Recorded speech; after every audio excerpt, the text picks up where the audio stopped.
is a new radio.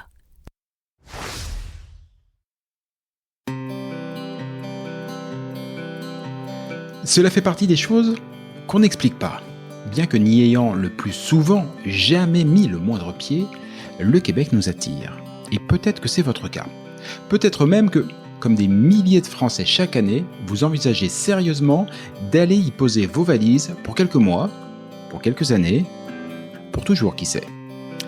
Mais si en avoir envie est la condition première pour réussir votre expatriation, c'est aussi, et de loin, la plus facile. Quelles études, quel travail, quelle région, quelles écoles, quelle durée, quid de la santé, quid de ma retraite, quels seront vos droits, mais aussi quels seront vos devoirs.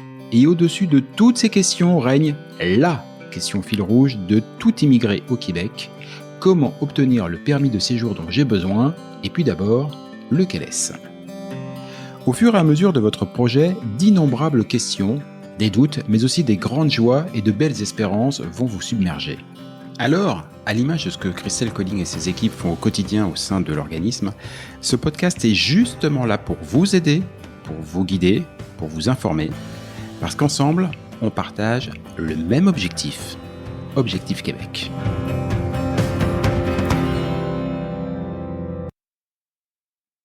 Salut à tous, Objectif Québec, le podcast, épisode 59. Alors, à moins que vous n'ayez hiberné au cours des 6 derniers mois, vous avez dû avoir l'info de la réélection de Donald Trump à la tête des États-Unis. Et comme vous vous intéressez tout particulièrement au Canada, sinon vous n'écouteriez pas cet excellent podcast, vous avez immanquablement entendu que ce tout nouveau président souhaitait tout bonnement annexer le Canada pour en faire le 51e État des États-Unis. Voilà, simple, efficace, tout dans la finesse. Avouez, sur le moment, ça vous a fait rire. Bah ouais, forcément. Mais c'est que depuis son intronisation, il a réitéré ce projet. Et soudain, ce que tout le monde prenait au départ comme une blagounette de campagne ne fait plus rire grand monde. Et finalement, vous qui vous apprêtez à partir vivre au Québec, allez-vous atterrir au Canada, ou aux États-Unis, ou au Québec? Elle est bonne la question.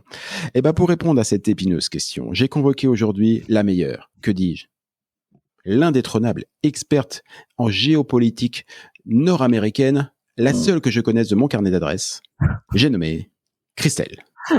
Bon matin, Christelle. Bon matin, Jean-Michel. T'as un tout petit carnet d'adresses, toi? Oui, je suis pas le gars le plus influent de la planète, j'avoue, mais je tais-toi dans mon carnet d'adresses et c'est pas le cas de tout le monde. Et crois-moi qu'on m'envie, hein. Faut pas déconner quand même. Bon, Christelle, on rigole et c'est vrai que on va le prendre à la rigolade cette histoire, mais quand t'as entendu cette proposition d'annexion, j'allais dire cette injonction d'annexion de la part du gars Donald, quelle a été ta réaction? Moi, je me dis que le style de Donald Trump est un style de leadership qui est basé sur la domination.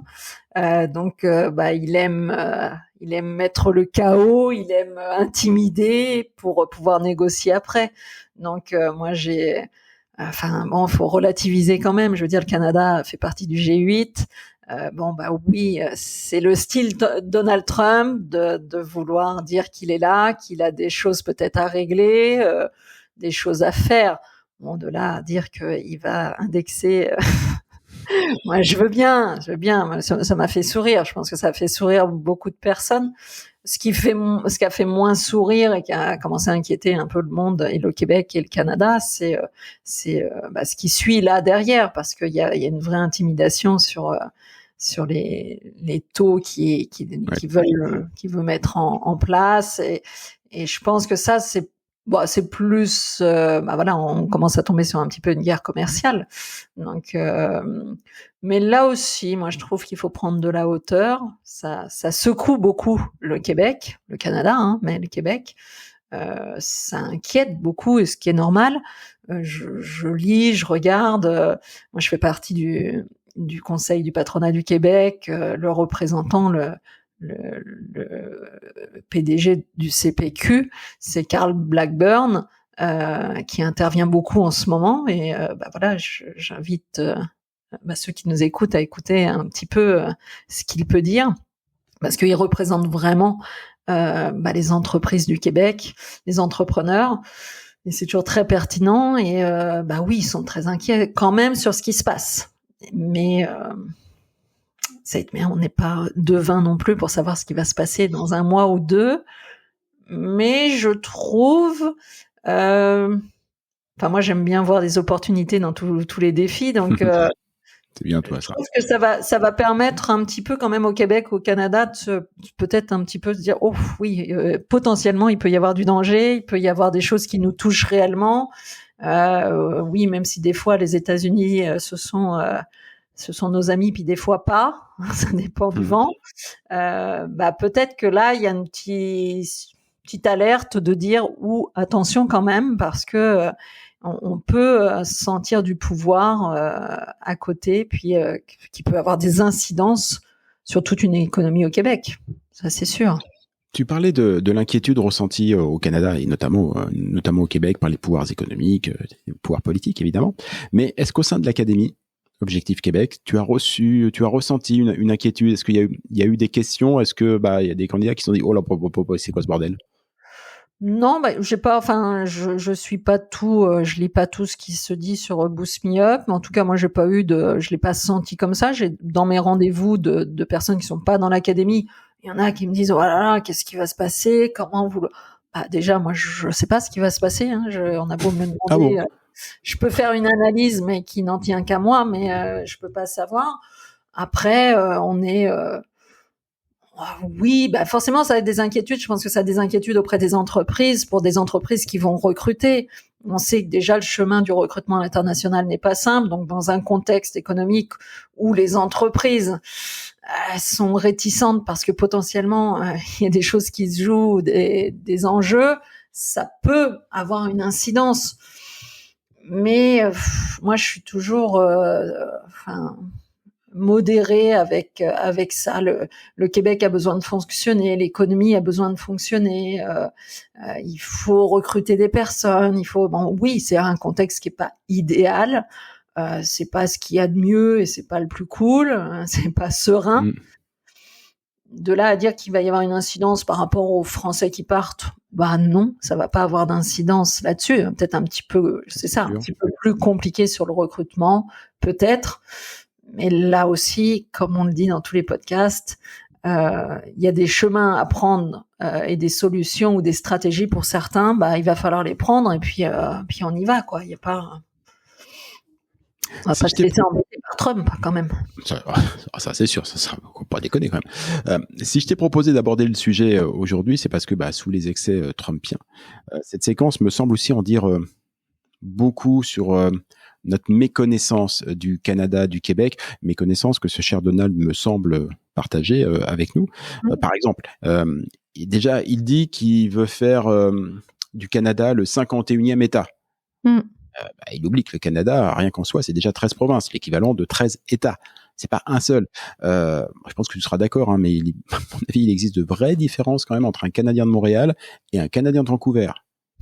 Ouais. Pas tout à fait les mêmes. Pas si simple que ça de dire c'est un État comme si le Canada c'était quelque chose d'uniforme. C'est pas le cas du tout. C'est pas vrai. Ouais, mais tu vois, moi je trouve que c'est totalement vrai ce que tu dis. Mais en même temps, quand je dis pourquoi tout ça nous amène vers, je trouve des opportunités de se poser des questions, en tout cas pour le Québec et le Canada.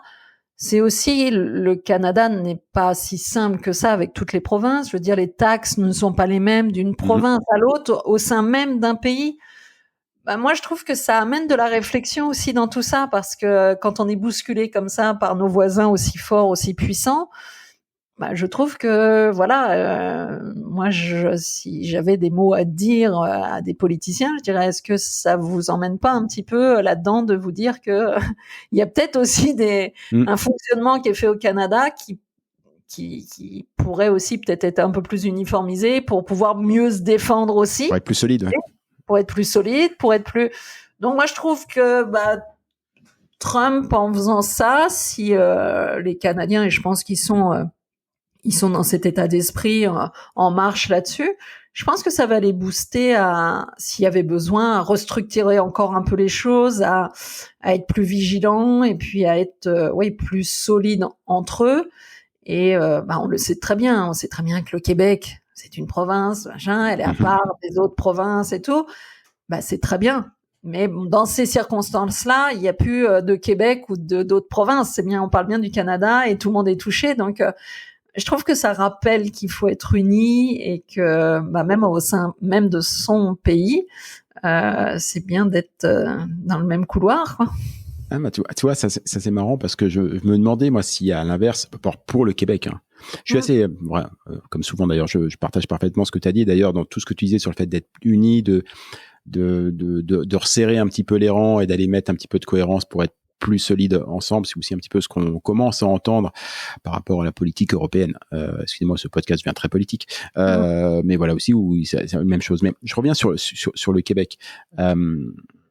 Le Québec, c'est quand même une province qui est traversée par un courant indépendantiste très très fort, qui a eu une certaine résurgence ces dernières années. Tu crois pas que c'est capable quelque chose qui est susceptible de le raviver en disant ok, bon, on veut bien être avec les Canadiens parce que c'est la famille, même si on se déchire et qu'on s'engueule souvent, c'est la famille depuis des années. Bon, bah alors si on doit se taper le tonton tout orange du dessous, ça va pas être possible. On préfère aller dîner tout seul, quoi. Oui, non, mais c'est pour ça que je trouve que ça va forcément amener de la réflexion. Et moi, je trouve que c'est en ça que c'est bon quand même, parce que je pense que quand on n'est pas dans tous les domaines, quand on nous bouscule pas un peu, même quand ça va bien, on se dit que ça va bien, puis qu'on n'a plus lieu de faire des efforts.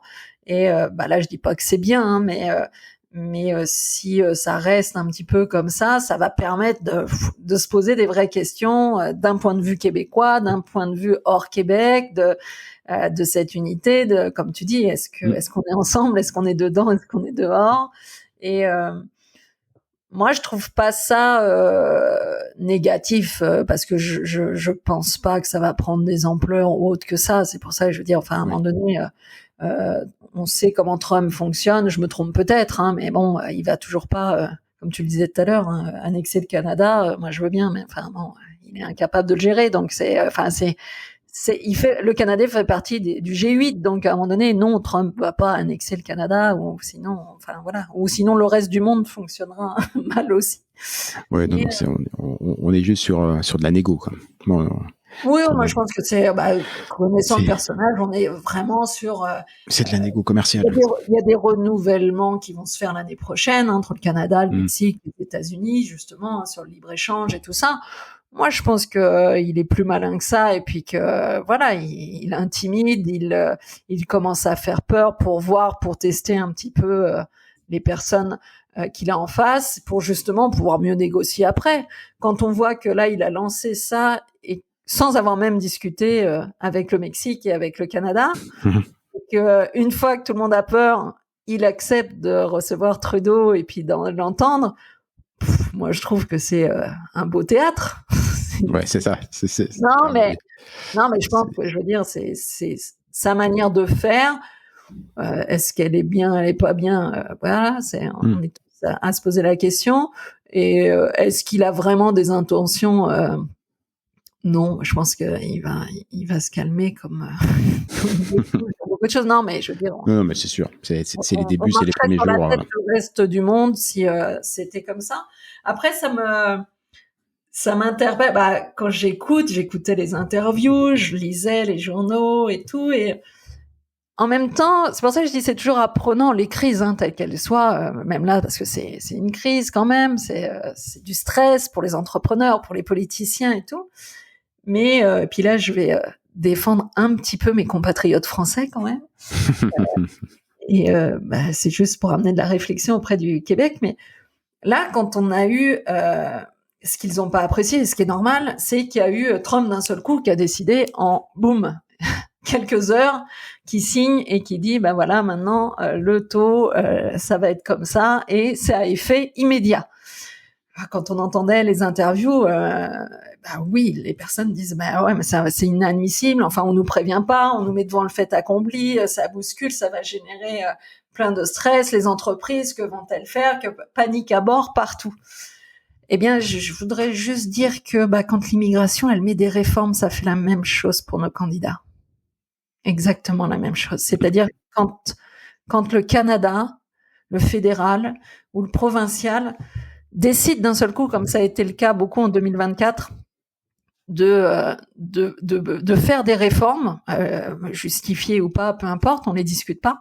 Mais quand elles sont immédiates, dans les jours qui arrivent, alors qu'on a des personnes qui sont dans des processus d'immigration, qui se sont donné du mal, qui sont sur le territoire, qui ont travaillé fort pour s'intégrer, qui travaillent des fois dans une entreprise déjà, qui ont fait des études et tout, et ben quand le Québec ou le Canada décident que par des réformes d'immigration, que ces personnes-là, non, elles ne peuvent plus ou continuer, ou parce que c'est une décision, bah là, je voudrais dire que ce qui est en train de se passer avec les États-Unis, ce que les politiques et les entreprises vivent, bah, c'est un petit peu ce que nos candidats français vivent quand les réformes en immigration tombent. Donc, bah, voilà, c'est juste pour faire un petit parallèle que ça nous secoue aussi, nous, de la même façon, quoi.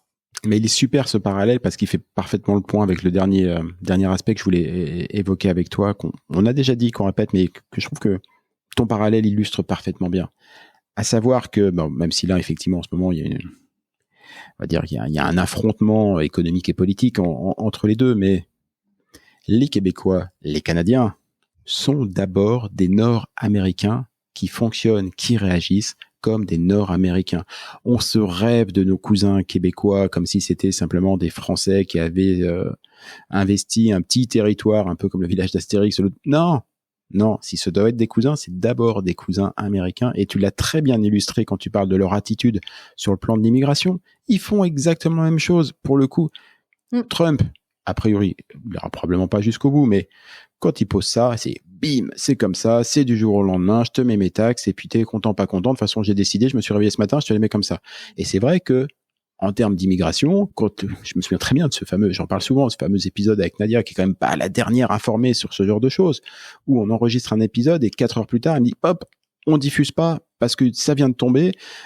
Bah, c'est exactement pareil, c'est la manière de faire aussi, et c'est aussi pour dire que, bah, le Québec, le Canada, fortiori, mais c'est d'abord l'Amérique du Nord. C'est ça, donc, bon, personne ne fait ce parallèle-là, mais moi, quand je les écoutais, ben, je comprends que c'est angoissant, stressant, et puis là, je suis tout cœur avec eux.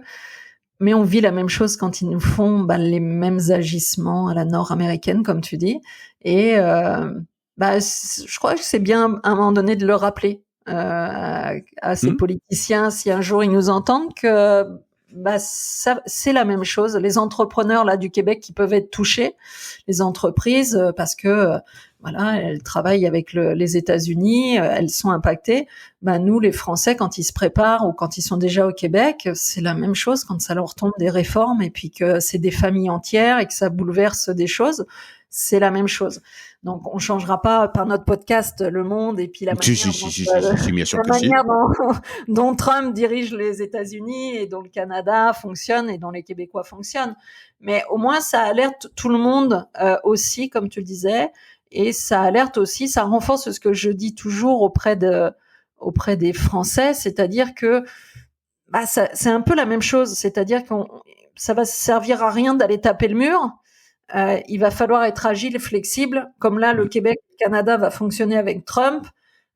Qu'est-ce qu'on peut faire pour proposer autre chose, pour passer autrement, pour que ça passe? On est dans le consensus. Ah oui, mais lui, il est pas tellement dans le consensus.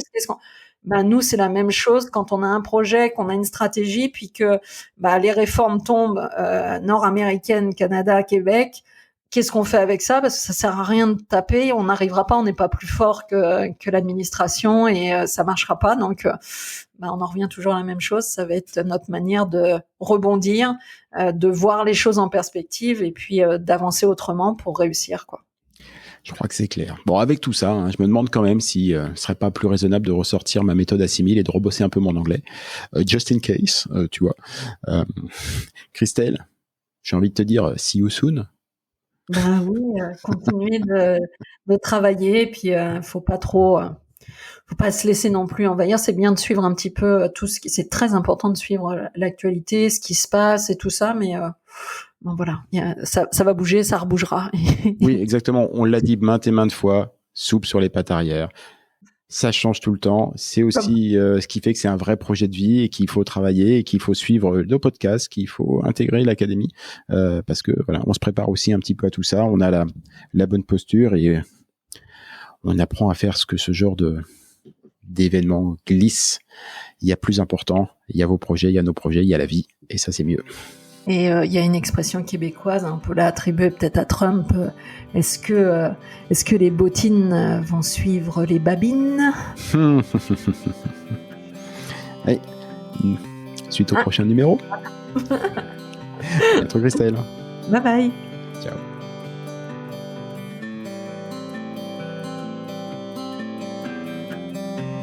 Objectif Québec, le podcast, c'est fini pour aujourd'hui. Si vous y avez appris des choses, si vous avez toujours envie d'immigrer au Québec, et si vous êtes vraiment motivé, je ne saurais trop vous conseiller de prendre contact avec Objectif Québec.